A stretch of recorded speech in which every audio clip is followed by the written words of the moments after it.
So, of course, you know the story. Cornerstone, major promise, foundation policy from this government to get into power, to become government, was this FamilyBoost package. It's going to be far better than the 20 hours of free childcare. It's going to help out more people. It's going to be $250 a fortnight, they keep telling us, of course. It's going to help 100,000 families. At the time, 50,000 families were getting help when these numbers first came out at the end of last year, start of this year. And fewer than 50 families got the full amount that they were talking on and on and on and on about. So they've had to go back to the drawing board and bring out a FamilyBoost even 2.0. Let's have a look. More families are being promised access to cheaper childcare under changes to the government's FamilyBoost scheme announced today. The policy hasn't lived up to expectations, with only about half of those predicted to use it taking it up. While critics say the new approach is too little too late. Senior political reporter Benedict Collins explains. The Finance Minister on a fix-up job. Her FamilyBoost policy isn't helping as many families as predicted, nor giving them as much. So today, changes. We're able to tweak the scheme and allow more money to go out the door to more people. You know, I've been watching, so this is a bit of a tangent, but there is a reason. There's a lot on the internet at the moment talking about Joe Rogan, a lot of left-wing commentators talking about him pushing back against Trump and actually kind of going, hey, why are we doing this? But they're all also saying, for Joe Rogan to be believable, the first thing he has to do is come out and go, sorry, I got this wrong. I got caught up in the melee. I shouldn't have amplified the voice, and what Trump is doing is wrong. The reason that resonates with me right now is these guys at no point are going to take responsibility for the last 7 months of shit they've put families through by changing it. It's a small tweak to the program. No, you got it wrong. We got it wrong. We're sorry. We're rectifying it, and we're going to make it up to those families who we impacted this way, X, Y, Z. But it just comes out like, oh, there was a little bit of a hiccup, but everyone's fine. No one was, when it's not these guys who are impacted. It was the families with young kids. And at no point do we hear we got it wrong. I actually think that's a really important point that they're going to run away from. And we know why. As soon as you admit you're wrong, then that gives fodder to the opposition to attack you. But you were wrong. You got it wrong. And you should admit that you got it wrong before we're then able to go, okay, you've admitted that it was wrong. It's behind you. Now what are we doing? You know what I mean, Chewie? Yeah, absolutely. I love how dismissive the word tweak is. Tweak is like, it's working pretty good, but if we make this change, it would be even better. That's not like we've noticed that fully 50% less people are accessing this than we thought. Yeah. And of those, like, nobody is near the amount that we promised, or nearly no one is near the amount that we said going into this election. That's not a tweak. That's we don't know what we're doing. It's a redesign. And we're panicking now. Yeah. We're panicking now because we've got to get this working so people are positive about it before we go to the polls. Yeah. Hey, yay, Nicky. Yeah, it's a full redesign. But look, let me also say, part of the reasons this show started was to critique the critiquers, i.e. those in the position to ask questions. Come on, journalists. So, Minister, you're saying you got it wrong. Well, but you got it wrong. You promised 100,000 families you got it wrong. Oh, we got it so wrong, Pat. Yeah. So wrong. All right. Doesn't work. Well, all right, let's hear about that tweak again that we're being offered. So today, changes. We're able to tweak the scheme and allow more money to go out the door to more people. There are a few key tweaks. The size of the refund for eligible families rises from 25 to 40%. Families earning up to $140,000 get the full 40. After that, the size of the refund gradually decreases the more you make. The income cap extending out to $230,000. The other thing is, Chewie, I mean, they haven't got the numbers here, right? Right? You don't know what the numbers are. I'm assuming this is $75 a week because they were talking about 150. Once you're up here at 200 grand, are you really going to waste your time applying for $30 a week, $20 a week? Do you know what I mean? So yeah, these people up here, I'm sure it's worthwhile for these people who are earning 140 and they're getting $75 a week, whatever the exact number is. But as you go down this graph, it'll be diminishing return. So even though they may say, well, this is eligible for 100,000 families, you know, I'm not saying this graph is accurate, but if 75% of them are below 140K, of that other 25%, who knows how many of them are going to waste their time. I mean, right down here, oh, you couldn't get $8 a week. Of course they're not going to do it. What a waste of time that is. So I wonder where the natural drop-off would be, which might be, say, here, at let's say at about 180K, that they're like, this is not worth my time. I wonder when that comes in, which again makes this kind of package so much more unhelpful than just a carte blanche 20 hours a week. 20 hours a week. Yeah. 20 hours a week. No paperwork, nothing, 20 hours a week. That was always the problem with this, is that they were taking a low admin, it's for everybody approach. And then complicating it. Massively complicating it. And then when we talk about these numbers, like, you know, 140,000, what's that? That's for a couple basically on the median wage or the average wage or something like that. Sure, childcare is expensive. I get it. But I think any announcement where it's like, oh yeah, and we're giving it to more people up to $229,000. I think that's bad optics as well. But and for exactly the reasons that you're saying, like at what point do you go, oh, this probably isn't worth keeping all of my receipts for a full financial quarter and then submitting it and waiting for it to come in? Like, it's already unwieldy. Just carry on with your day. So if that $229,000 was two full-time people, you know, working 40 hours a week, that's a wage equivalent of about $55 an hour per person. So that's a wage for a family of $110 per hour to get to 229. So that's what I'm saying. You know, to get your $8 back a week, and you're earning what, $4,500 a week, something like that, to get there. Who's going to bother? Who's going to bother? So the government's able to make these promises for all these families, but how many of them will then apply? And then even up here, you're going to have families, like what hasn't ever been answered is about half the number of families received. What I haven't heard is, does that mean only half were eligible, or were half unable, not prepared, for whatever reason didn't apply? Like, were 100,000 families available to, but only 50,000 applied, or was it only available to 50,000? I haven't heard that question answered yet. I'd like to know. This is already aggravating. I think I can shortcut this whole thing, Pat. We can solve this. We need to nationalize early childhood care.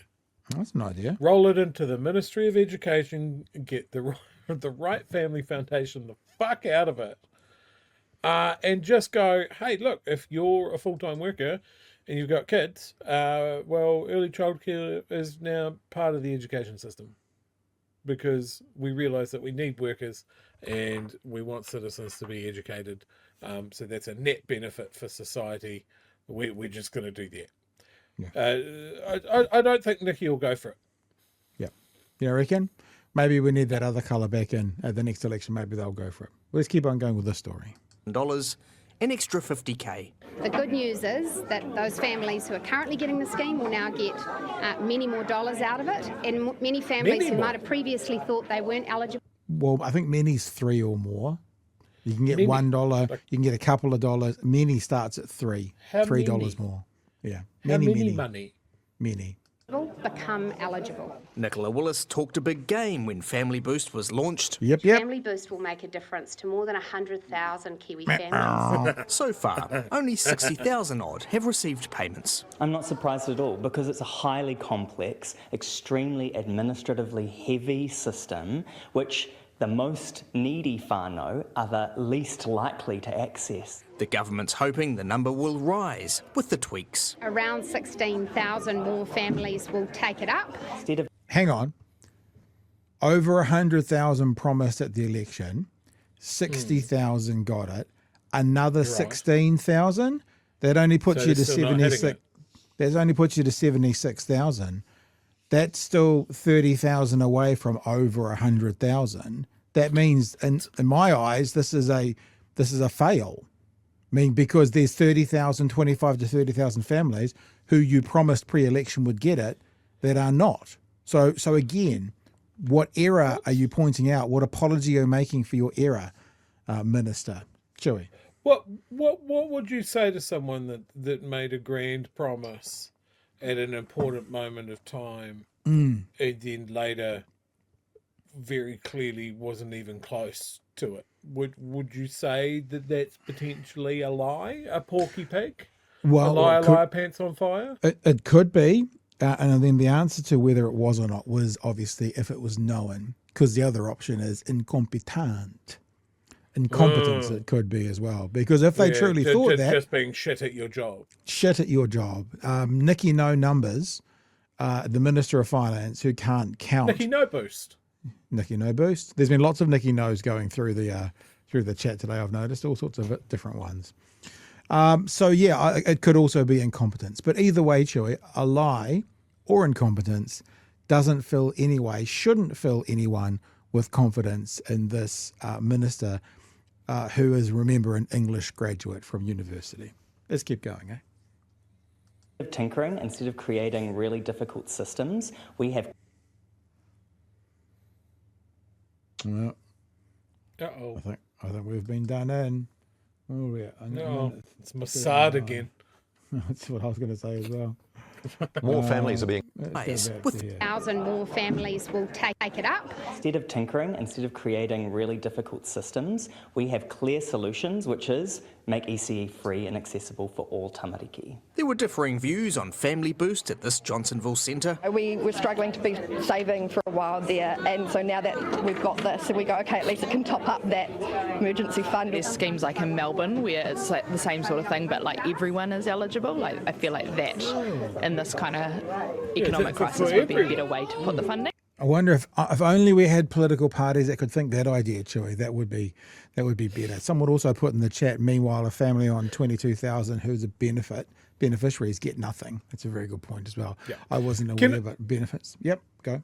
Can I just say how good it is that obviously these parents have been there for Nicola's press conference with all the cameras. Nicola's probably still there, and they've gone to them and they're like, yeah, we're just going to list off a whole bunch of better ways to do this and be like really like non-committal about how this has been good for us or not. Like nobody's glowing about this. No, nobody's like, oh, this has made such a big difference in our life and these tough economic times. It means I can put food on my table and know that my kids are learning and all of that. Everybody's just like, no, they do this better overseas, and it's important that everyone gets it. It's great. Nobody here is reading from the cue cards. Yeah, I mean, talking about nationalising it, I mean, like primary school. Your public primary school, yeah, there are fees and stuff, but the rules are basically if you can't afford the fees, you don't have to pay. They're more of a donation. I mean, it's done right through education system. Why can't it just start? I guess kindy is kindy's like that. There's a difference between kindy and childcare. Anyway, I'm a long ways away from that in my life. But yeah, I mean, it doesn't. They have a model for nationalising it, Chewie. It's called school, so it shouldn't be that difficult. Their view on today's changes. I think it's fantastic. I think it's especially for everyone. I think everyone's struggling with the cost of living.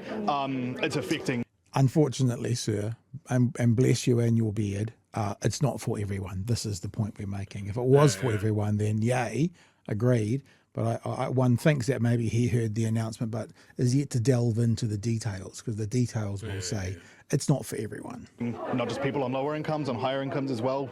Trying to make FamilyBoost more appetising by giving it a bit more bite. Benedict Collins. So there you go. And there's a dinosaur with the mouth open. It's got more bite, so they do bite. A picture of a dinosaur mouth. Well done. Well done. Visual pun right at the end. Yeah, I don't know. I don't want to kind of bang a dead horse, kick a dead horse, punch a dead horse. You heard it here first, folks. Pat does not want to bang a dead horse. That is going to be on a hoodie or a hat at some point. But an apology. I think I remember when I was working actually at ZB, they had that philosophy that you never apologise. Like when someone makes a complaint, you don't ever apologise because that leaves you open for a like litigation or something when you're in a private business. You do correct the mistake, but you never admit that you're wrong. I think it's really ugly. Like honestly, I think you'd get far more grace, Nicky, by going, this was our intention and we had all the numbers worked out. They all look good, but it seems that we've missed something along the way. I'm sorry for that. And now we're going to make it better. Like it feels to me like the apology or even an acknowledgement of the balls up is a part of what this kind of thing needs to have. Don't care what part of the political spectrum you're on, but I think an apology is part of what needs to happen, if not an apology, at least an acknowledgement of a mistake before you get to move forward like everything's okay. Because this will have made lots of New Zealanders' lives harder. So what they changed and then they promised has put some New Zealanders in a harder situation. If nothing else, they deserve a sorry about that, we'll fix it now, something. Chewie? Yeah, and look, isn't that the story from this whole government though? Like from a whole government approach, how many things have they rolled out that have made things easier for most people? Oh, many things. I don't think I'm just many amorphous cloud-like things that neither of us can think of at the moment. But I mean that's the thing. Like I still hear criticisms of what was it, 20 hours of ECE. It's not enough. Like our society has changed so much. When I was a kid and we went to kindy, like a year or two before you started school at 5 or 6, there was probably a good chance that one parent was still at home.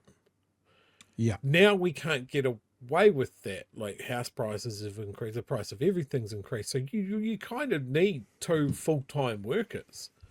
So what happens to their children is that they have to go into early childhood care of some sort, or maybe mum's having to work part-time or something like that. We lose the benefit of that. So has there been an acknowledgement from the government of like, oh, well, this society's changed and so our systems need to change? No, we've let the private sector come in and monetize farming children, essentially. And they're making profits and it's going into their shareholders' pockets and that sort of thing. But it's having the whole system is having to be propped up by some sort of government program, whether it's money back or free ECE where the government just takes care of it or that sort of thing. Surely at some point there's a point where you just go, you know what, we just need to look at this. Nobody wants to do it because those early childhood businesses like the Right Family Foundation, Best Start and that sort of thing are making bank from it.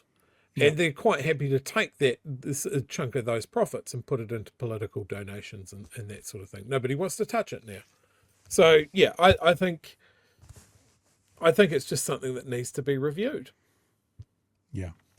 There's a better way to do this. And as you just said about the political donations, that public money then goes through the hands of the Right Family Foundation into media companies to then pitch out more content to support that side of the political party as well. And it goes round and round and round and round. So, I mean, wealthy people be wealthy people, do what you want with your money. But when you're funded by the public, $300 million a year to the Right Family Foundation for their ECE work, $300 million. That buys a lot of meetings with politicians and that funds a lot of horrific opinions in the media space.